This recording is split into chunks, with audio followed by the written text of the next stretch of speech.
Kết thúc cái video lần trước á thì mình đã lên được mức rank đó là chiến tướng 50 sao rồi. Và tiếp tục đến với video ngày hôm nay sẽ lại là một video leo rank lên mức rank là chiến tướng 70 sao của mình nha anh em ơi. Và vẫn như cũ thôi, những cái trận đấu nào mà nó không có gì quá nhiều đặc sắc thì mình sẽ loại bỏ ra để tránh mất thời gian của video cũng như là tốn dung lượng điện thoại mình nha anh em. Còn bây giờ thì để không làm mất thêm một phút một giây nào của anh em thì chúng ta sẽ cùng bắt đầu ngay vào video nào anh em ơi. Let's go. Nếu anh em đang cần tìm cho mình một bộ skin đẹp hay tất cả các dịch vụ về game Liên Quân và các game khác, xem ngay tại phần bình luận nha anh em ơi. Đến với trận đấu đầu tiên này thì mình chơi cho mình con bài Below đi rừng. Bắt đầu vào trận đấu thì đầu game sau khi farm rừng xong mình có một góc núp khá là đẹp nè anh em ơi, lao thẳng vào đẩy support tới bạn về, có thành công đó là cái bạn của Toro. Hiện tại tay mình đang hơn người rồi, khi mà con rồng ra thì tay mình sẽ làm luôn con rồng nha anh em ơi. Và sau khi đã ăn xong con rồng thì quay trở về rừng farm cái vòng thứ hai, thấy được Flo đang gọi là quằn quại giữa nguyên một đội hình tay mình luôn anh em mà, lao thẳng vào combo, có ngay cái bạn thứ hai trong trận đấu này. Sau đó thì mình dịch chuyển xuống đường rồng và thấy được là combat xảy ra liên tục anh em ơi, núp trong cái bụi này để có thể cover cho AD nha. Nhảy thẳng vào, có được mẹ Enzo rồi, tiếp tục nhắm vào support tên bạn, có thêm Vera ulti để miễn khống chế, nhưng mà không được rồi anh em ơi. Mình không kịp gọi là xoẹt chiêu 2 cái kiểu. Nếu như cho mình thêm một ít máu nữa thôi thì chắc chắn là pha này cân hết luôn rồi đấy chứ, hơi tiếc. Mà không sao, đẹp rồi.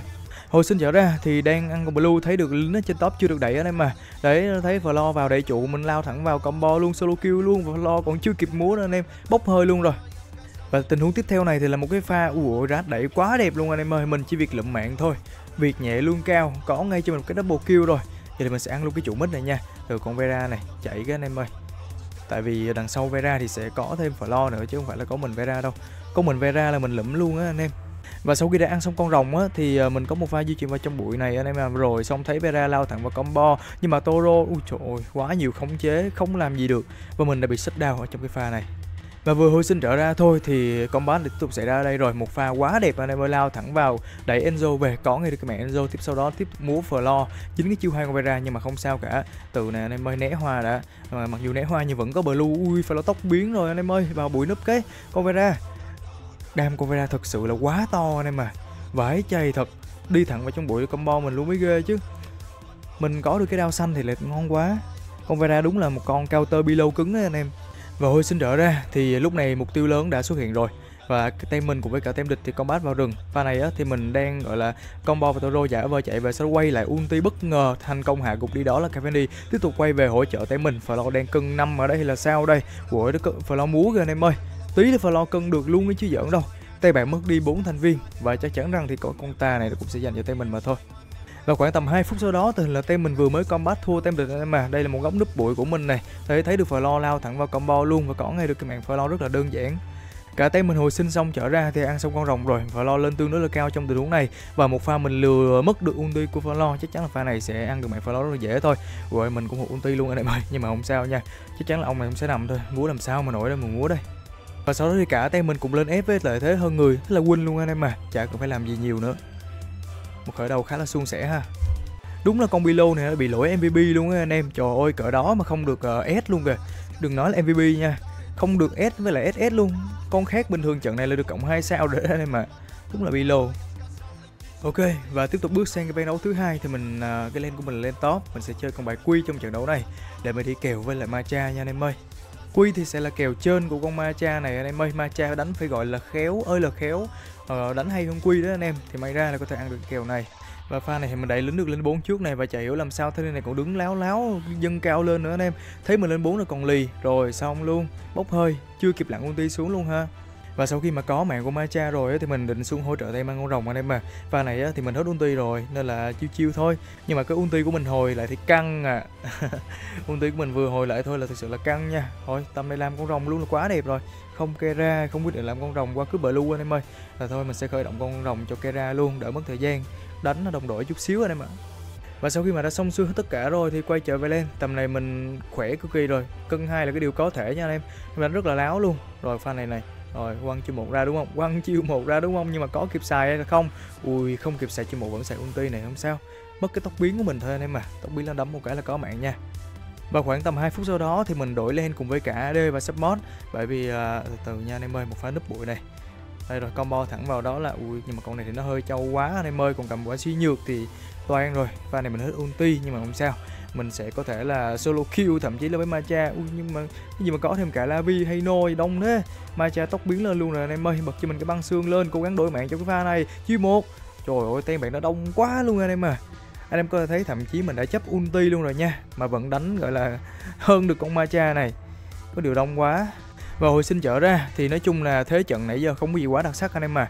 Tình là tem bạn vừa mới cướp được con tà của tay mình và bắt đầu thả tà ra rồi. Không biết là làm sao tay bạn lại suy nghĩ là có thể đánh combat được với tay mình trong pha này luôn anh em ơi. Một pha lao thẳng lên tốc biến combo này, hạ gục AD support tay bạn rồi. Macha chạy đâu đây? Tốc biến có Aoi lao tới nhưng mà không sao, bởi vì mình cực kỳ là trâu bò nên mà đam còn to nữa, làm cho Aoi đã chết ngược trong pha này. Lính thì đang khá là thấp, không biết là có thể quân được luôn hay là chưa đây. Và mình đang lùa Macha phía bên kia, chính xác là Kera lùa Macha phía bên kia anh em mà. Tầm này mít tem bạn ra nhưng mà còn Heino thì làm gì mà ăn anh em ơi. Thực sự đi, nhìn Heino thì không làm gì mà ăn được cả. Thôi đánh trụ là có thể kết thúc được ván đấu này rồi nha anh em ơi, không có cù nhây. Game này cực kỳ ngon lành luôn, lại được cộng 2 sao rồi anh em à. Ôi trời ơi, vàng khè hết luôn này.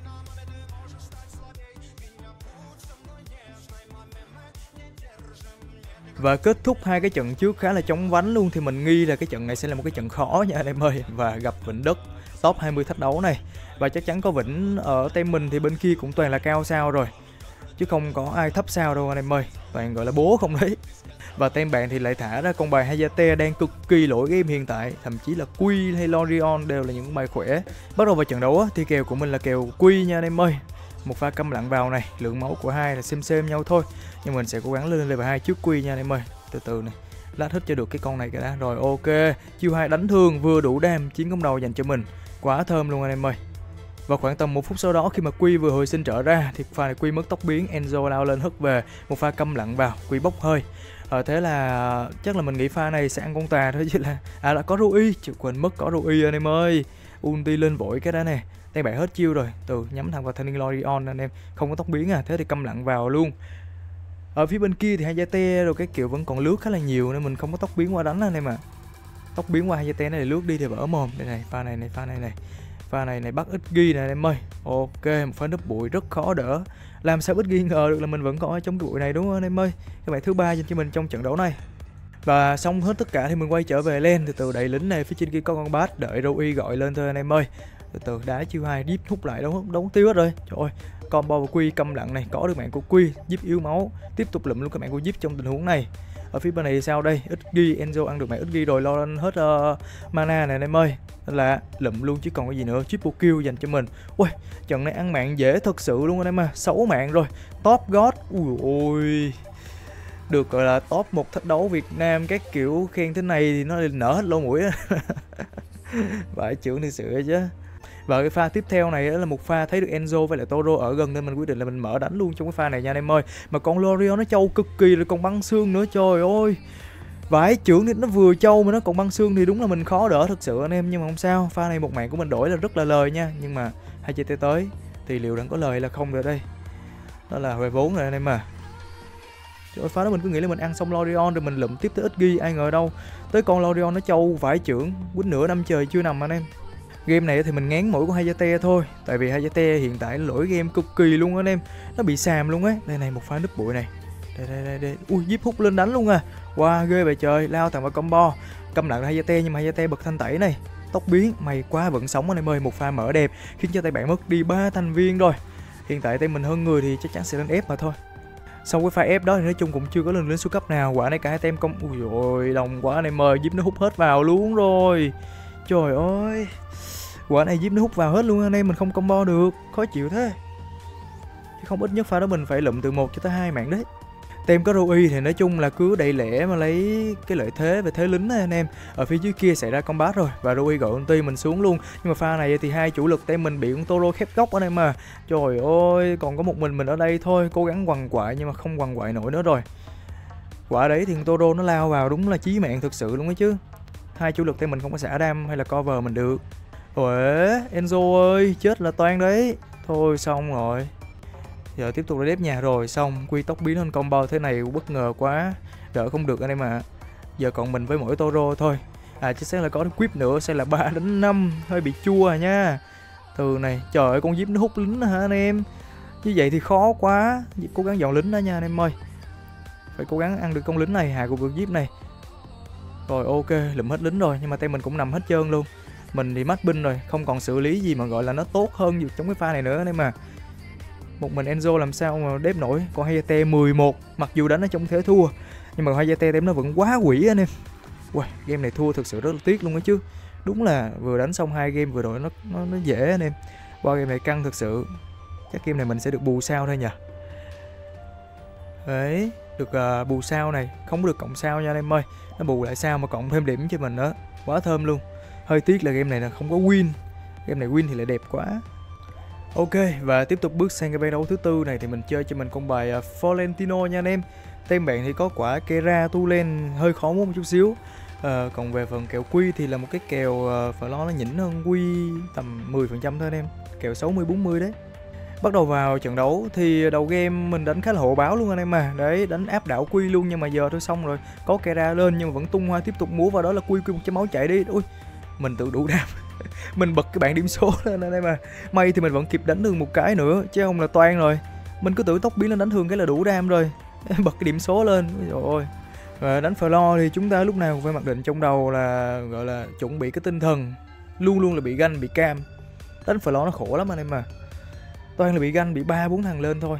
Đấy, quả này tay bạn vừa mới ăn tà xong mình cũng chưa có dám lộ, thấy rát lên nên là pha này cũng tự tin muốn đánh luôn trong tình huống này anh em ơi. Rồi xong quy hết chiêu ha, khắc ulti và múa luôn quy trong tình huống này. Tiếp tục múa này, lụm được cái mạng của đó là quy. Kera thì để cho rát lo nha, mình đang có tốc biến này. Ế, đạn thân quen. Trời ơi, đẹp quá. Double kill cho mình luôn anh em ơi. Này thì ganh với chúng tôi. Và khoảng tầm phút thứ 5-30 giây của trận đấu, pha này mình đứng cái góc khá là xa thành ra Quy bị hụt chiêu luôn anh em. Mấy quả này mình biết trước là Quy định lao vào combo rồi. Rồi chạy đâu đây? Chạy đi đâu được đây? Có được mạng của Quy nhưng mà thôi, tạm lui cái nha anh em ơi. Đánh gần trụ phiêu lắm, né chiêu. Ôi, không né được rồi. Nhưng mà con Kera này thì làm sao đây? Có được mạng Kera luôn anh em ơi. Từ từ ulti mình sắp hồi rồi, ulti mình hồi lụm luôn thanh niên Omega này đấy. Đây. Ấy, nó uổng nhiều thế. Không sao, dùng tốc biến lên nhưng mà con xe, trời ơi. Con xe nó đỡ cái hoa cho Omega đấy mà. Không sao, phần còn lại để cho tay mình lo lắng đi. Được bò hồi máu phê thế. Đây rồi anh em ơi, một góc núp bụi anh em ơi. Để xem bắt được ai là không đây. Đây, khắc ulti một kiếp múa luôn nha anh em. Chạy làm sao? Ôi giá, trời ơi, tốc biến mất tiêu rồi. Tốc biến theo có được cái mạng của Quip. Thôi lui nha anh em ơi, hết ulti rồi. Đấy, và anh em nào xem tới đây mà chưa like cũng như chưa đăng ký kênh cho mình thì kênh của mình sắp được 100k sub rồi anh em ơi. Nên mình mong rằng anh em hãy ủng hộ cho mình bằng một lượt like, một lượt đăng ký kênh để mình có thật nhiều động lực ra nhiều video hay hơn nha anh em. Cảm ơn anh em rất là nhiều. Chân thành cảm ơn anh em nha. Rất là biết ơn anh em ạ.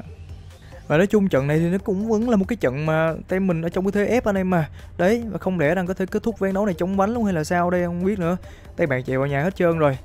Quả này đẩy trụ là win rồi kìa anh em ơi. Từ này, ui ôi, hoa bị hụt, ảo vậy anh em. Có hoa ngay người con Quýt luôn mà lại hụt à. Đùa nhau. Mình cố gắng mình chạy nha, 100 máu tới nơi rồi anh em ơi. Cắm đầu mà chạy thôi. Không biết là game này có kéo tới late game hay là không đây, mà chưa gì tay bạn banh chành rồi late game cái gì nổi mà late game anh em ơi. Mình còn chưa kịp múa cho đã tay nữa. Giờ tay bạn còn có đúng mỗi mình quy thôi. Đấy, từ nãy đến giờ anh em để ý nha, không có trận nào vượt quá gọi là 15 phút luôn ấy. Con tà bào chú còn chưa kịp ra nữa, 4 game liên tục rồi anh em. Rồi có khi mình nói xong là game sau là tọa nguyện luôn nè. Game sau là được tọa nguyện luôn nè.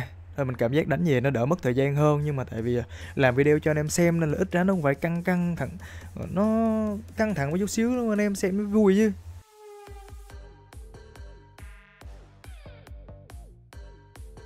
Ok, và tiếp tục bước sang ván đấu tiếp theo thì quay trở về với con bài Jaina thôi. Và tình hình đó thì Jaina mình gần full điểm rồi, nên là anh có thể thấy trong video lần này thì mình đánh không có spam Jaina nữa mà có kẹp thêm nhiều vị tướng khác đúng không? Bắt đầu vào trận đấu thì kèo đấu của mình là Bilo cho nên chắc chắn là mình sẽ bị di chuyển sâu rồi. Cái gì mà đánh nhau y xèo rồi hiệu ứng chiêu nó loạn hết cả mắt kìa anh em ơi. Mình đang nhắm thẳng vào thanh niên Cafeni tại vì lên tương đối là cao này, lao thẳng vào combo ok câm lặng thành công. Và sau đó thì chỉ ăn được một mình mạng của Cafeni thôi anh em mà. Support với rừng tên bạn rút lui kịp thời. Support tên mình đang muốn đánh luôn hay là sao đây? Rồi gỡ đắc hút toàn luôn. Ô, tự nhiên gỡ đắc tốc biến lên vậy anh em, làm cho tay me được hồi sinh luôn. Đây từ từ nha. Mình sẽ lao ra mình cứu tay me này. Ok, lụm mạng đó là Tachi. Gỡ đắc yếu máu, chắc chắn cũng sẽ phải nằm thôi anh em ơi. Double kill đây là cho mình. Quả vừa rồi đáng lẽ ra thì tay me lên bảng rồi đó anh em. Mà chả hiểu làm sao thanh niên Grak lại ulti tốc biến. Người đồng đội thứ 6 đây hay là sao đây không biết nữa. Và tình hình thì tay mình vừa ăn xong con tà, tay bạn muốn đánh luôn hay là sao đây anh em ơi. Lao thẳng vào combo câm lặng thành công Lorion này. Và mạng thứ tư. Ui, trận này đầu game lại pha mạng dễ rồi. Hôm nay cảm giác sẽ đánh Jaina đầu game kiểu cứ dễ ăn mạng anh em nha. Và sau đó thì team bạn gọi là cũng đánh kỹ lại, thành thử ra thì không có gì đặc sắc nữa anh em à. Quả này thì rừng team mình vừa mới có một pha gan vào Below, thế là lấy được trụ top. Đẩy lính xong thì mình dịch chuyển xuống phía dưới đường rồng và tiếp tục đẩy lên ở dưới này và lượm luôn cái trụ thứ hai anh em ơi. Hiện tại thì chưa thấy team bạn ở đâu cả. Thấy là Tai Chi đang ở mid này thôi. Lauren bắt đầu về đép rồi. Ủa, Tai Chi khỏe thế. Lauren di chuyển lì lợm vậy. Này thì lì lợm với chúng tôi này. Ôi, ông này anh em có thể thấy đi cực kỳ láo luôn nha. Và Below đang muốn solo kill với mình luôn hay là sao đây? Mình có cái đao xanh cho nên thì cũng không ngán đâu. Này thì nhờn với chúng tôi này. Tự lụm luôn Caffeine anh em. Trời ơi, ulti của mình nó mà hồi gọi là hồi kịp thời thêm 1 giây nữa thôi anh em. Nó hồi sớm thêm 1 giây nữa thôi, khả năng là mình lụm luôn Caffeine rồi chứ. Hồi sinh trở ra thì thanh Below này lên tương đối là cao để đẩy lính anh em à. Quả này thì một pha gọi là mình cũng không cần dí theo làm gì, bởi vì thấy được rằng là Labi tay mình bắn đạn thần quang á anh em. Cho nên thì mình sẽ quăng đứng một cái góc làm sao cho con Below nó dễ trúng nhất, gọi là khép góc á anh em, mà ai ngờ đâu vừa hay thì anh ấy lướt chưa một ngay vào cái đạn thần quang luôn. Tập này tay bạn mất 3 thành viên rồi, nhưng mà tay mình thì không có lính và mục tiêu thì cũng chẳng xuất hiện. Ui, ở phía trên thì rừng tay mình vừa mới solo kill thua Caffeine anh em ơi. Ở cái pha tiếp theo này á thì mình đang định gọi là lòn vào trong bụi này mình núp thì thấy được Below lao thẳng lên combo luôn. Below nó đẩy mình về anh em mà. Thấy vừa còn Grax nó đứng hút nữa. Đá xong rồi cố gắng mình tháo chạy nhưng mà không thể chạy được, anh em mất cái liềm. Sau đó thì tay me hồi sinh cho mình và hồi sinh chưa dậy thì lao lên đánh luôn chứ còn cái gì nữa anh em. Ui ôi, Lauren quay lại luôn à. Ui ghê vậy. Trời, con quỷ Lauren kìa anh em. Ui ôi, sợ thật, con Lauren lỗi game cực kỳ luôn anh em nha. Lại vẫn sao cảm giác nó đề già vu kiểu gì anh em nhờ. Giống cái trận đánh có Vịnh Đất cũng vậy, cũng là Jaina, cũng là Lorion. Cảnh này thật quen thuộc. Trận này mình sẽ cố gắng là đánh kỹ lại một chút xíu anh em mà. Pha này chắc chắn là sẽ mất con ta rồi. Hồi sinh trở ra thì mình đang có một pha đẩy và Baron thì ở phía bên kia ke cho mình, nhưng rất tiếc Baron không phải là một vị tướng núp bụi quá mạnh anh em mà, nên là mất rất là nhiều thời gian để dồn được con cáp. Quả này mình làm gì được thì làm thôi anh em ơi, quá khó. Ví dụ cho Baron đẩy, sau đó mình vào mình núp bụi thì lại hợp lý luôn anh em nhờ. Lavi bị kéo này, được không? Ui ôi, con Govera đằng sau nó xả ra cũng kinh phết anh em. Nhưng mà rất tiếc là gặp ngay khắc chế cứng Lorion rồi. Và khi mà cả hai tem hồi sinh đầy đủ ra thì đây là phút thứ 36 giây rồi. Còn khoảng tầm hơn 20 giây nữa thôi là con tà bạo chúa nó xuất hiện anh em à. Thì mình có một cái pha núp bụi ở đây. Rất là đẹp luôn anh em, một góc núp bụi cực kỳ đẹp, lao thẳng vào combo Lorion, nhưng mà Lorion bật cầu. Nhưng mà chạy được hay là không đây? Chắc chắn sẽ là không mà thôi anh em ơi. Thế là tay mình hơn người để có thể là có cái tiền đề tranh chấp con tà nha. Quả AD tay bạn lên tương đối là cao, nhưng mà chắc chắn là có con Grax nó núp trong bụi anh em. Thành thử ra thì mình cũng hơi rén, gọi là chiêu một tốc biến lên combo, lao và ăn kéo nó vỡ mồm luôn. Từ từ nha, mình là không có cho con Caffeine free đâu anh em ơi. Nhìn vậy thôi chứ mình cứ phải gọi là dí vào thanh niên Caffeine này mới chịu được nha anh em ơi. Chạy làm sao. Rồi, tại bạn mất đi 4 thành viên rồi. Hiện tại thì ở nhà còn ông Baron với Below solo với nhau thôi, nhưng mà khả năng Below về luôn anh em. Solo với nhau kìa. Để coi ông nào thắng, mình nghĩ là Baron thôi anh em ơi. Úi xội ôi, Baron thậm chí còn không cần xài ulti luôn mà anh em, chấp ulti luôn mà vẫn solo kill win kìa. Và trận này thì cuối cùng mình cũng đã được tại nguyện rồi, là cũng kéo tới được phút thứ 15, nhưng mà cũng chưa ăn được con tà bạo chúa luôn anh em mà. Hay thiệt chứ, kiểu từ đầu video tới giờ chưa có một cái trận nào mà kéo tới lúc cả hai tem tranh chấp con tà anh em nhờ. Thơm luôn anh em ơi, được cộng 2 sao này. Shop thẻ 365.com, quét bán thẻ chiết khấu cao lên đến 7%. Anh em còn có thể đổi từ thẻ cao sang tiền mặt một cách an toàn và uy tín nhất. Chi tiết ở phía dưới phần mô tả và bình luận nha anh em ơi. Ok, và tiếp tục bước sang ván đấu tiếp theo này thì làm tí Florentino nha anh em. Bắt đầu vào trận đấu thì kèo đấu của mình là Quy. Pha này thấy Quy mất lướt lao thẳng lên múa luôn, nhưng mà ai ngờ đâu còn có thêm khứa Lorion nữa anh em. Quả này thì mình định cấu máu xương mình về, nhưng mà Lorion nó lại bộc phá và chiến cũng đâu dành cho Lorion. Hồi sinh trở ra, tình hình là tay bạn lựa chọn ăn con rồng, còn tay mình thì ăn con tà anh em ơi. Quả này thì mình canh và mình cướp blue luôn, nhưng mà cướp không được rồi, sau đó khắc ulti về múa Lorion mà múa không nổi anh em ơi. Tầm này mình rất yếu, hoa hụt nữa này, mà thậm chí hoa trúng thì cũng chết thôi anh em. Chứ về đầu game nó nằm xuống 2 mạng liên tục rồi. Từ từ nha, đây rồi, khắc ulti vào múa luôn anh em mà. Múa này, múa vào con cổ xưa đi, tại Elsu vẫn còn ulti. Cho nên mình có đu theo thì lướt vào trong trụ múa không được đâu. Tầm này trụ bắn đâu lắm. chưa có tăng anh em à. Xuống đây cover cho Kera anh em ơi. Ui không có ulti nữa rồi, tốc biến chạy thôi. Phần còn lại để cho tem lo lắng anh em. Đấy, lại là cái chiêu của con Lorion, bật băng xương lên xong đứng gọi là cân 3, cân 4, cân 5 anh em à. Đúng có cái chiêu này xài hoài thôi.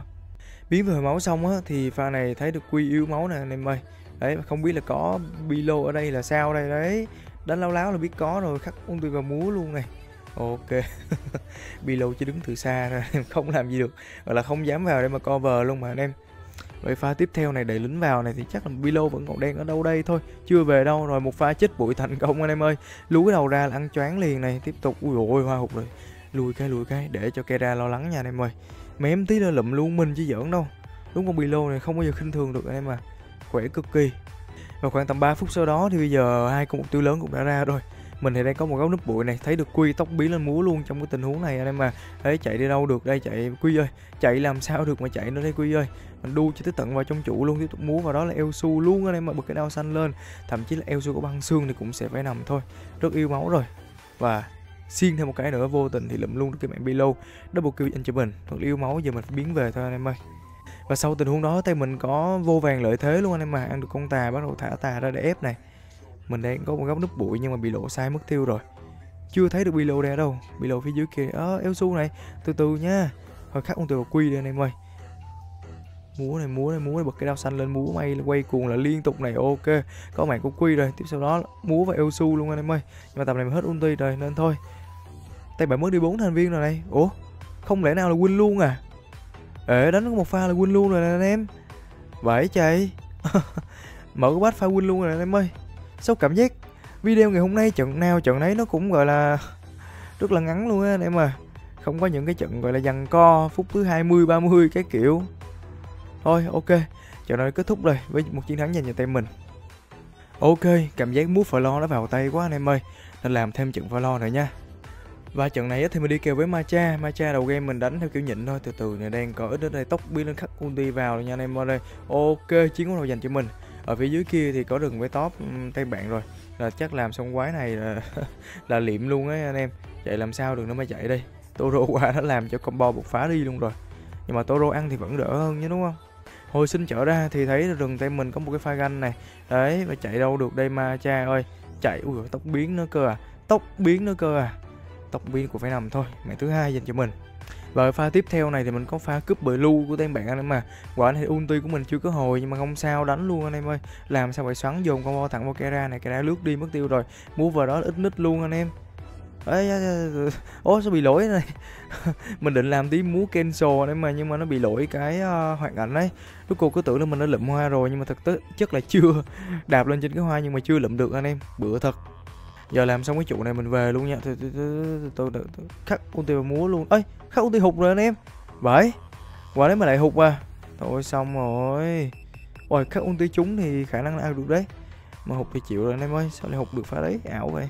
Hồi sinh trở ra thì mình đang định dịch chuyển lên trên hỗ trợ tem ở lên rồng anh em à. Thấy Macha ở đây khắc ulti vào múa luôn nha anh em ơi. Từ này khả năng thì mất tốc biến, mất ulti rồi anh em ơi. Hết dịch chuyển lên kia rồi.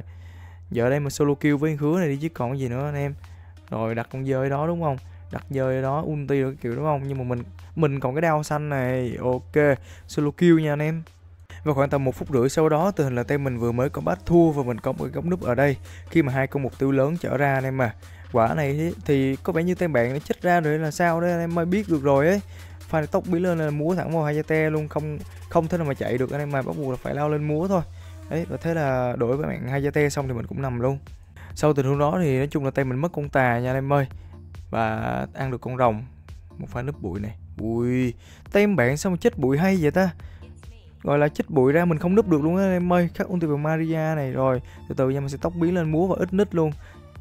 Múa may quay cuồng là liên tục này. Ok, có được mẹ ít nít rồi. Maria chạy với chúng tôi. Này. Chạy với chúng tôi double kill này. Thôi, hoa hụt rồi. Chờ ulti để múa tiếp anh em ơi. Ôi hay. Lucy kéo về là ngon này. Và sau cái quả vừa rồi, nói chung tay mình vẫn chưa lấy được một trụ lên siêu cấp anh em à. Ép xương được tới cái trụ 2 ở lên mid thôi. Quả này á, thì mình có một pha gọi là hết ulti. Từ nha. Ui trời ơi. Khắc ulti vào không khí là anh em ơi, nhưng mà không sao, vẫn là được. Tiếp nào anh em ơi. Ôi da, khó chịu á. Ui, toan rồi anh em, đợi tay mình lên nha, tay mình bắt đầu lên rồi. Nhưng mà nó tới nữa. Tay mình lên không kịp trước khi tay bạn nó tới anh em ơi, là mình cũng nằm luôn rồi. Và hồi sinh xong cái mạng thứ tư thì tay bạn lên tương đối là cao này, và quả này thì mình đang canh mà khắc ulti vào hai tem múa luôn anh em. Đây lướt con quái, rồi khắc ulti và múa luôn nha. Cái gì mà lặn hết trơn rồi, cái gì tốc biến, bao nhiêu cái tốc biến vậy anh em. Quả vừa rồi mấy cái tốc biến vậy trời, sợ thật, đụng khứa nào khứa đó lướt đi để chạy tốc biến hết trơn đi mà tu lên hay kìa. Ô được kìa, ô ngon, tu lên làm hết rồi anh em.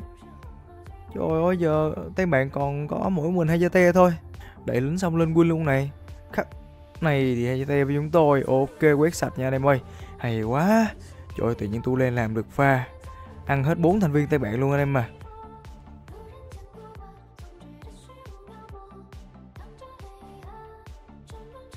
Ok, và tiếp tục bước sang ván đấu tiếp theo thì cái lane của mình là lane rừng, làm tí AOI nha anh em, làm tí con tướng lạ đi. Đấy, chứ lâu rồi mình cũng chưa có đu AOI rồi cái kiểu. Bắt đầu vào ván đấu thì mình thấy trên lane top có đánh nhau nè anh em ơi, lập tức là tới hỗ trợ tay em liền chứ làm sao nữa. Đu thẳng vào Kera luôn và chiến của đầu dành cho mình cực kỳ thơm bơ. Sau đó trên cái đường mà trở về rừng của mình farm á anh em ơi, bất gặp là thanh niên Omega này cào luôn chứ làm sao phải xoắn đúng không anh em. Có tay mình tới đó này, rồi tốc biến đâu cái kiểu chạy ha. Đu thì hụt nhưng mà không sao anh em ơi, vẫn sẽ là có mạng thôi. Cái tầm này con rồng nó cũng đã xuất hiện rồi, à đâu, chính xác hơn là đang chuẩn bị xuất hiện anh em mà. Mình thì định là có một cái pha đu dây vòng này. Đấy, và thấy được Kera ở đây lao thẳng vào chơi luôn anh em. Mà ai ngờ còn có thêm cả whip nó ke nữa. Pha này mình định, ui bốc hơi luôn. Mình định làm tí, làm xong rồi lưu Long Diệt chạy đi nhưng mà sao quả rồi bốc hơi, bất ngờ thật sự, không kịp trở tay luôn á anh em.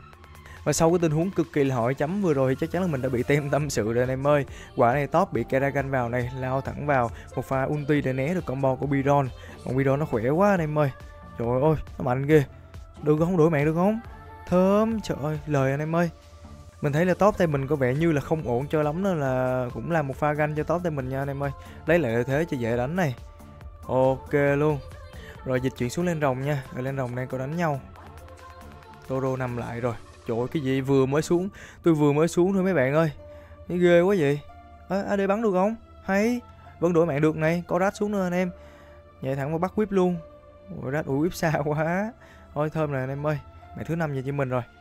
Và xong xuôi hết tất cả thì quay về cái rừng farm. Thấy ở phía trên này có một pha combat giữa rừng với lại rừng tay bạn với top tay mình anh em mà.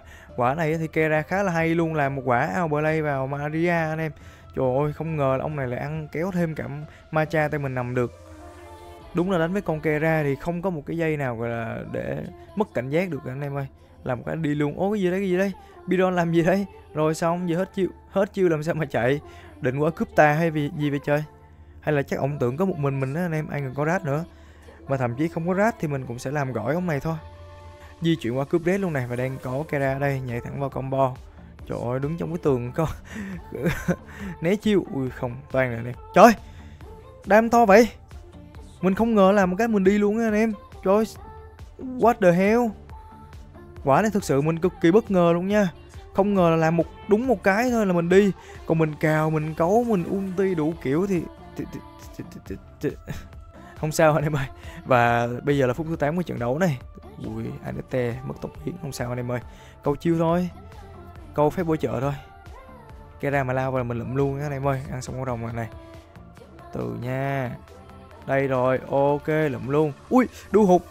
Ôi ôi, tai hại chưa. Mém tí là toan rồi anh em. Quả đấy mà đu bám với tường được bắt quýp là ngon luôn ấy chứ. Quả đu hụt tai hại thực sự. Đang có Biron ở đây, từ từ này. Phía bên kia được không? Farm quá nhỏ cái anh em ơi, lấy nội tại hồi máu đó. Ô, đâu ra quýp này. Nhờn với chúng tôi. Ây da. Ôi, quả này dở quá anh em ơi. Quả này thực sự thì đáng lẽ mình nên buông cái đánh thường ra. Rồi mình lướt chiêu 1 vào phía trụ của tem bạn. Rồi mình đu cái tường, gọi là đua sang bên cái phía con red anh em, là mình sống rồi. Mà chỉ trong một cái pha gọi là nhanh như vậy thì không thể nào mà suy nghĩ được anh em mà. Hồi sinh trở ra, nói chung tay mình vẫn có chiếm lợi thế thôi. Ăn xong con tà thì thả tà lên ép anh em mà. Không lẽ đây là một trận đấu kết thúc chống vánh hay là sao đây? Ngày hôm nay thực sự không có một game đấu nào nó căng cho hẳn luôn, nó giằng co luôn á anh em.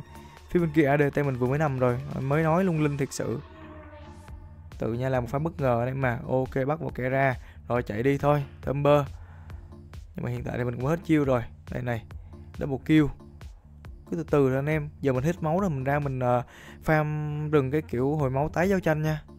Và khi mà cả team mình hồi sinh trở ra lại rồi, đầy đủ rồi, bây giờ tiếp tục lên ép thôi. Tầm này ép không cần con tà, chờ lính lên thôi anh em mà. Tại còn 10 mấy giây nữa hồi, nhưng mà không biết ăn kịp hay là không. Ê, Biro lên cao này bắt luôn anh em ơi. Long diệt từ nha. Mình đang nhắm theo AD tem bạn anh em mà. Lấy nội tại cái đã. Trời ơi, góc này khó đánh nha, nhưng mà không sao, băng thẳng vào đánh luôn anh em ơi. Bán đồ lên liềm này, chiêu 2 miệng khống chế này, cào này, ok. Mình vẫn nằm này, nhưng mà được không? Win luôn rồi anh em ơi, tại bạn mới đi 4 thành viên rồi. Anh Nate làm sao đỡ nổi con cá với con ma cha. Ok, trận đấu này kết thúc, đồng nghĩa với việc là mình cũng xin phép anh em được kết thúc video tại đây nha anh em ơi. Và nếu như anh em cảm thấy thích video của mình mong rằng anh em hãy để lại trên một like, một đăng ký kênh, cũng như là bật chuông thông báo đồ của mình nha. Cảm ơn anh em rất là nhiều, và hẹn gặp lại anh em trong những video lần sau. Chúc anh em có một ngày thật là vui vẻ với gia đình anh em nhé.